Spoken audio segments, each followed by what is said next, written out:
Do you know that you can schedule posts right inside LinkedIn? Let me show you in today's video. Hi, I'm Michelle, a computer coach here sharing tips and tricks on your everyday software to make life that little bit easier. So here I am in LinkedIn. I've got my business page, as you can see. It's exactly the same for your personal, but I thought you might be more interested in the business one. So I'm going to click start a post here at the top and type in whatever I want to talk about scheduling posts.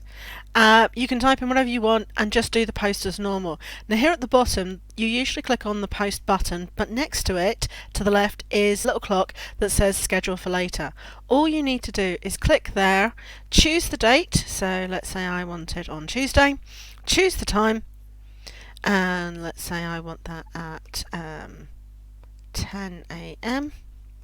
You'll notice that it actually starts from pretty much midnight-ish, so remember you're scrolling down.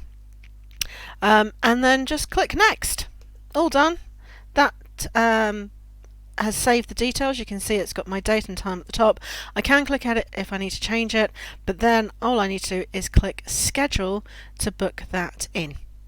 If you found this tip useful, please give the video a thumbs up and remember to subscribe to my channel to be notified when new videos become available.